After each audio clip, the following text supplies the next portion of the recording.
G'day, this is Captainoob, and this is an Agram 2000. This is a submachine gun of Croatian design that was originally developed during the 1990s. The Agram name is derived from the German word for Zagreb, that is the Croatian capital, which is interesting because the designer of this one is a Croatian man. This thing was mainly used by people in organized crime because during the Croatian Independence War, this thing was notoriously unreliable and was never actually adopted by the military in any shape or form. So this thing made its mark in history by being used by all the crooks, the drug traffickers and whatnot, all of those ne'er-do-wells. And you could put a suppressor on it as well, which was, you know, other than the cool factor, there's some practicalities in that an organized crime member might be interested in having. The Agram in real life fires 9mm parabellum rounds, but in this mod it is chambering the 38 rounds from the vanilla game, which makes the weapon a lot more accessible because you don't have to craft a proprietary ammo format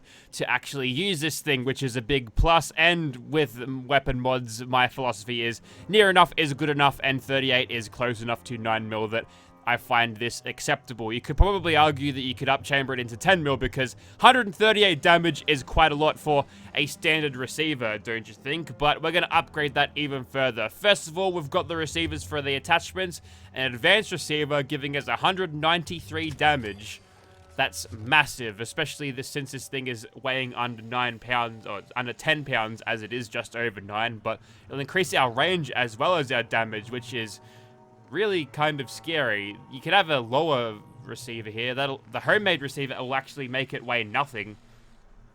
Interesting. I'm not really sure what's going on there. Perhaps a little bit of a misinput in the O mod there, but that's fine. We'll go for the advanced receiver because 200 damage is very, very powerful indeed. Next, we've got the barrels. You can have a long barrel, a medium barrel, or one with an integral suppressor. You'll notice that the range for the integral suppressor barrel goes down to 41, which means you're going to have to be at shotgun range to actually use this thing. So it's probably better off that you throw on the long barrel and utilize a muzzle slot for the suppressor, which you'll find one right there. There it is. 241 damage with 154 range. That is exceedingly powerful. Next, we've got the foregrip. You can cut it down, which will make it heavier despite there being less material. Perhaps it's a more dense hand grip there, or foregrip, because it's, I don't know what's going on there, but yeah, it's heavier if you cut it down.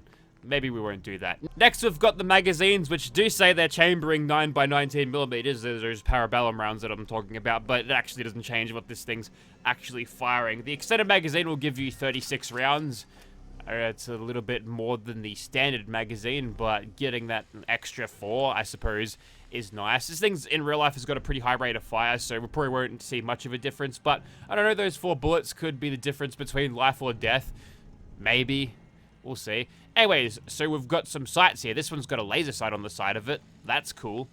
This is a different one. There's also options for glow sights. There's a holographic sight. That one looks like a EOTech.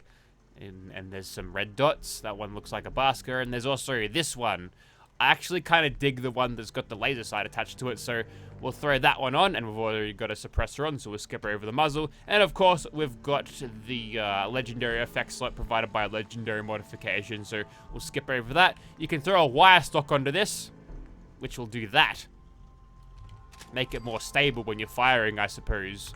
Throw a wire stock on one of those crude blowbacks on in Fallout London, and that sort of solved the spread problems. And of course, you've got a fire mode here, just like in real life, this thing does have alternate fire modes. The automatic receiver won't give you any penalties to your damage at all, which is okay. I'm fine with that. But if you use this thing in semi-auto mode, you'll probably get a little bit more armor penetration thanks to the rifleman-derived perks, but having an automatic receiver is going to make this thing's DPS so much better, and I feel like it's more in the spirit of an SMG to be fully auto, and that is our Agram 2000. This thing fires with the same sounds as a 10mm pistol, but the real animations are a little bit different.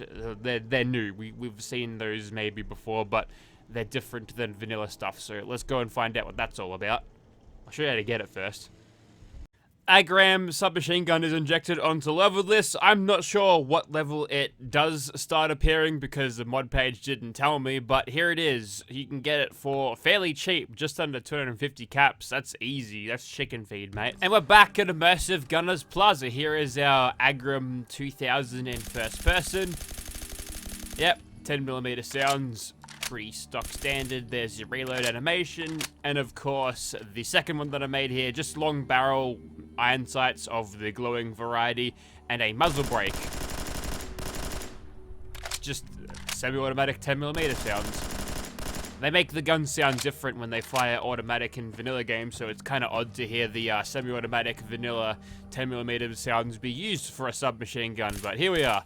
Anyways, I'm going to start taking some cheap shots at these guys, maybe just like hose on the trigger. We don't want any feeding or jamming malfunctions, do we? But if we can get a couple of kills there, that would be pretty good.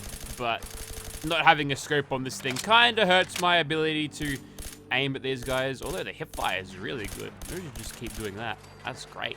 That's fantastic, even.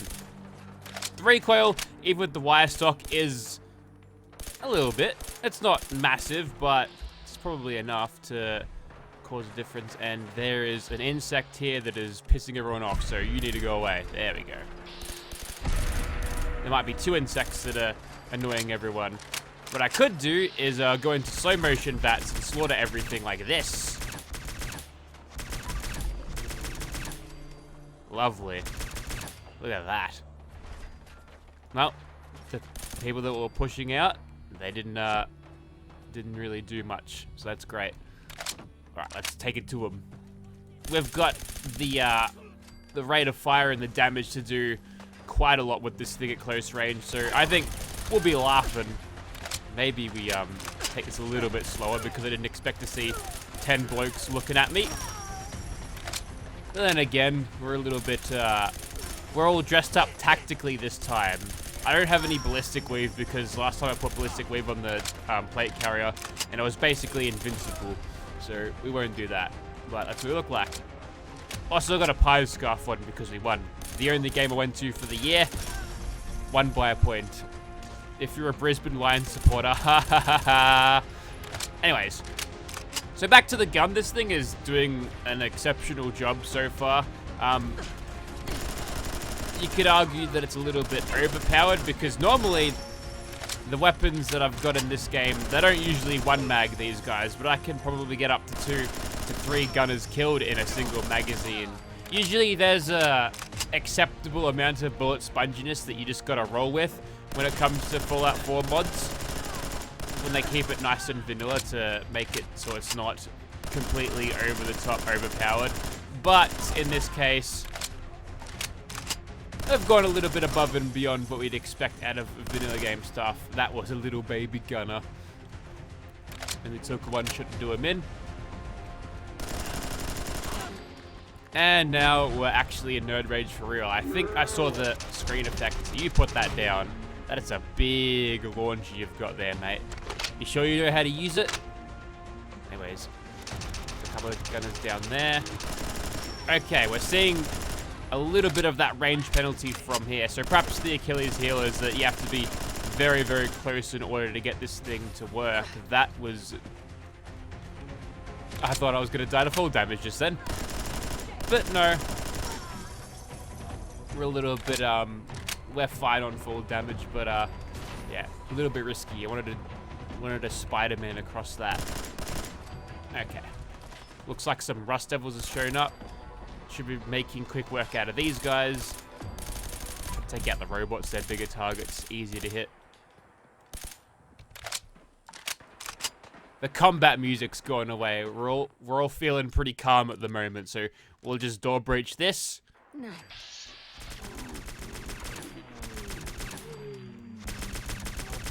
Gee, even those guys lost interest. That's nuts. I don't know what happened there. I thought they would have been aggroed because all of their friends were shooting at all of the gunners. There we go. We're done now. Shooting at all of the Rust Devils, sorry. So that was kind of odd. They just went to fall asleep again. But there you have it. The S2000. I swear I've seen this in a different video game called an S2000. I want to say Uncharted, but I'd barely ever played that. So, where is that from? I swear I've seen this thing before, but I'm not sure where. Anyways, so it works on your back as a weapon, but it's sort of under the backpack, so you can't really see it. You can have the wire stock poking out just above your head, which is kind of cool. Let's move on. Alright, there's the swan. He's taking on some sort of gigantic insect, so we'll let them sort out whatever that is. Is that a centaur? I thought that was an insect. It is a centaur as well. That must be one of those concept art centaurs. Big swing and a miss from the swan there. There we go.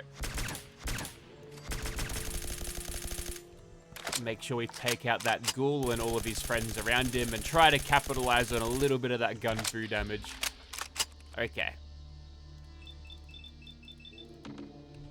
In terms of its VATS accuracy, it's okay. The damage that you get out of it is good, and the efficiency and all of the bullets you could fire out of it, also pretty pleasing. What are you gonna do, mate? That? I keep hitting the wrong button.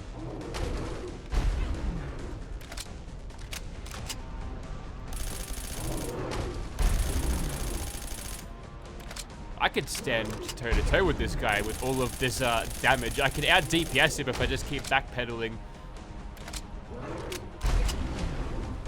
Just got the reload done in time. No, I didn't. Okay, I can tank the rock hits, but if I get staggered, then that's a problem.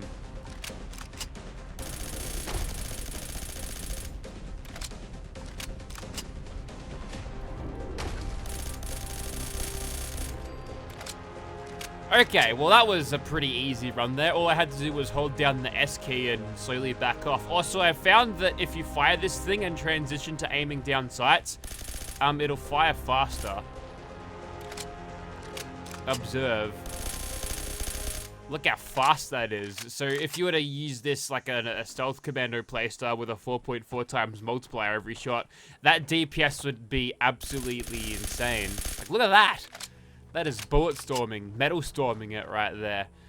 Also, I want to talk about this because I find this really weird because I don't know if this is the acceptable look. It doesn't really scream Fallout to me. Like, this is way too modern and tactical.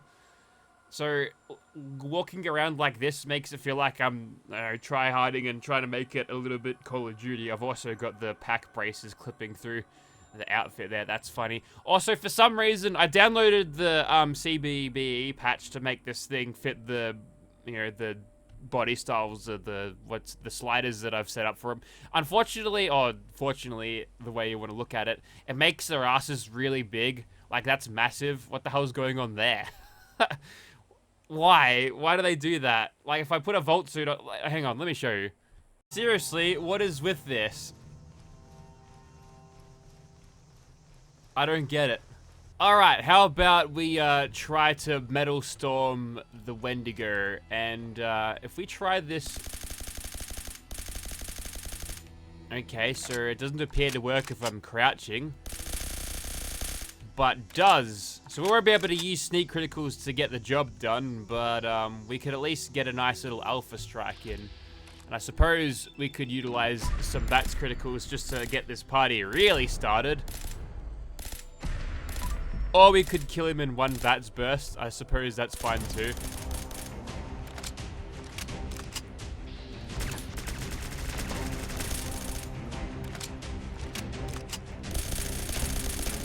Back away, foul beast.